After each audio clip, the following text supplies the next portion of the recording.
Allez, c'est parti pour le résumé de la semaine, toute l'actu qu'il y a eu cette semaine sur la chaîne. Pour ça, vous abonner. Surtout, c'est important. Et à activer la cloche, également très important. Allez, c'est parti pour le résumé de la semaine. Les 6 actus VE du 10 avril 2023. Une Chevrolet Bolt autonome est entrée en collision avec un bus aux États-Unis.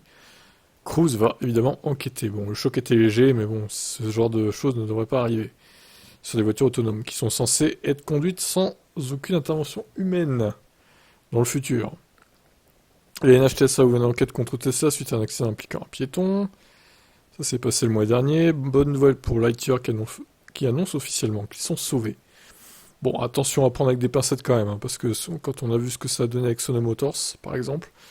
Alors, il y a une autre société qui était prometteuse, c'est Opium, la société française qui devait donc construire la voiture hydrogène, la Machina, une hypercar hydrogène. Bon, bah, c'est tombé à l'eau. Du coup, ils arrêtent le développement de cette voiture, ils vont se concentrer sur la vente de piles à combustible plutôt, pour tenter de survivre. Un recours collectif contre Tesla pour violation de la vie privée en cours aux États-Unis, et officiel, Tesla va ouvrir une deuxième usine à Shanghai pour la production de Megapack, des énormes batteries donc. Voilà pour l'actu du jour, à demain. Les 6 actus du 11 avril 2023. Nissan dévoile des photos de la R32, donc la Skyline R32 qui sera rétrofitée en électrique. Donc elle va pas sortir en série, hein, ça sera juste un prototype quoi. Pas d'infos officielles sur la capacité de batterie par contre, ni la puissance moteur. Bon, il faudra attendre pour ça. Musk pense qu'investir dans l'électrique coûtera moins cher qu'investir dans le pétrole dans un futur proche.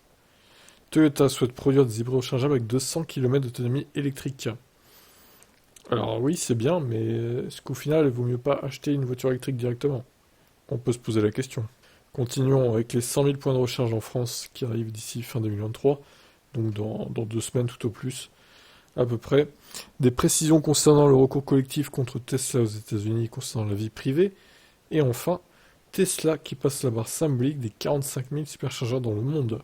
C'est à peu près une augmentation de 1000 par mois, hein. Donc les 100 000 potentiellement en 2025 ou 26, ça dépendra s'ils augmentent la cadence ou pas. Ce qui à mon avis ils vont faire, hein, parce qu'il y aura de plus en plus de voitures Tesla sur les routes, sans parler de la Model 2 qui arrive normalement en 2025.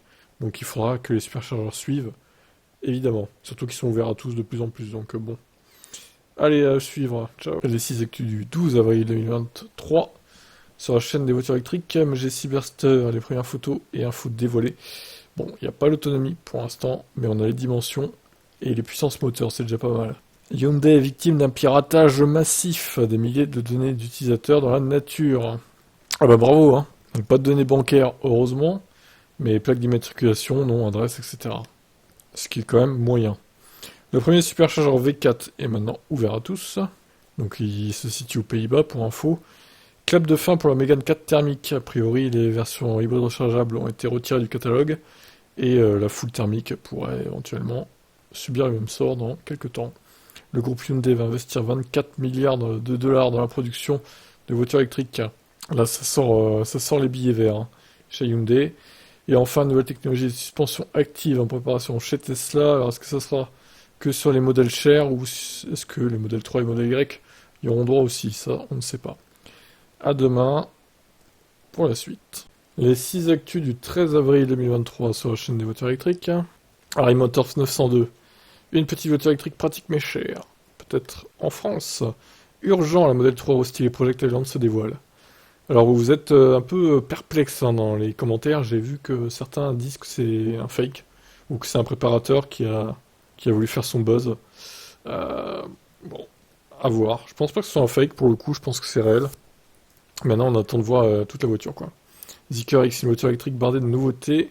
En termes de fonctionnalité, c'est pas mal. Alors, un petit coup de gueule contre l'appli Kia Connect, qui est un peu aux fraises, honnêtement. Des fois, ça se connecte pas au véhicule. Il y a des lags énormes. Sinon, comme là, bah, ça dit qu'il faut rouler un petit peu. Sinon, ça va vider la petite batterie. Alors que c'est une voiture électrique, la grosse batterie est censée recharger la petite. Bref, c'est un peu n'importe quoi. Tesla va ouvrir 5 nouveaux centres de service en France en 2023. Il y a les villes citées dans la vidéo. Et il passe le cap des 1 700 000 km avec sa Model S. Mais le nombre de moteurs changés est hallucinant. Alors, les batteries, ça va, mais le nombre de moteurs, ouais, j'avoue que quand même, c'est un peu de la bulle, hein. Allez, à demain pour la suite. Les 6 actus VE du 14 avril 2023. Cette étude affirme que les batteries des voitures électriques vont durer plus longtemps que vous le pensez. Très bien. Alors, la news du jour, hein, je crois que c'est encore Tesla qui frappe un grand coup avec une baisse de prix de près de 3000 euros. Pour la modèle 3 notamment, et aussi le modèle Y qui baisse de 2000 euros, qui arrive donc sous la barre des 40 000 euros bonus déduit, ce qui est incroyable. La concurrence en sueur face à ces baisses de prix, alors que la plupart des concurrents, ils ont tendance à même augmenter les prix au final à cause de l'inflation, etc. Ça va être dur cette année 2023 pour la concurrence de Tesla, et ce n'est que le début. Les voitures électriques sont en moyenne 30% moins chères en Chine que les thermiques. Clairement, dans les années à venir, ça va être duel Chine vs Tesla en fait, pour les voitures électriques, au niveau des prix. Ça va être ça. Peut-être les Coréennes qui vont pouvoir tirer un peu leur marron du feu, mais ça va être compliqué quand même pour le reste de la concurrence, notamment les marques européennes. Volkswagen dévoile un nouveau moteur électrique de près de 290 chevaux qui va remplacer celui de 204 apparemment. Bon, c'est toujours bon à prendre s'il n'y a pas de surcoût supplémentaire. Les caractéristiques de la Volkswagen ID7 Fuite, ça fait pas rêver, honnêtement. On attend d'avoir les caractéristiques officielles finales qui vont arriver dans quelques jours. Et la Tesla Model 3 donc qui devient moins chère qu'une Mégane E-Tech. Et que dire de l'ID3 qui est complètement largué niveau tarif. Et la MG4 même qui semble de moins en moins compétitif face à la Model 3, même si évidemment c'est pas le même gabarit de voiture non plus. La MG4 est quand même plus petite. Ça peut jouer dans le choix d'une voiture, la taille. À demain pour la suite. Les 6 actus du 15 avril 2023. Partenariat entre Shell et BYD concernant la recherche des futures voitures électriques de BYD en Europe. Fisker Océan, seulement 6 km de moins d'autonomie avec des roues 22 pouces. Il dépasserait quand même les 700 km. C'est une belle prouesse quand même, il faut reconnaître. Si les chiffres sont avérés, évidemment. Cet incroyable yacht est équipé de panneaux solaires et fonctionne à l'hydrogène. Voilà, dans ces cas-là, l'hydrogène est très utile, je dis pas le contraire. XAI, Musk lance sa propre entreprise pour concurrencer ChatGPT. Lui qui disait qu'il fallait se calmer avec les IA, écoutez, faites ce que je dis, pas ce que je fais, quoi, en gros, c'est ça.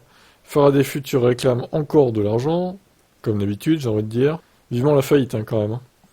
Tesla a baissé ses prix partout en Europe, et pas seulement en France. Globalement, c'est jusqu'à 10% de remise, notamment sur la Model 3 Performance. Il y a juste en Norvège où ça a augmenté un peu le modèle Y Long Range de 2%.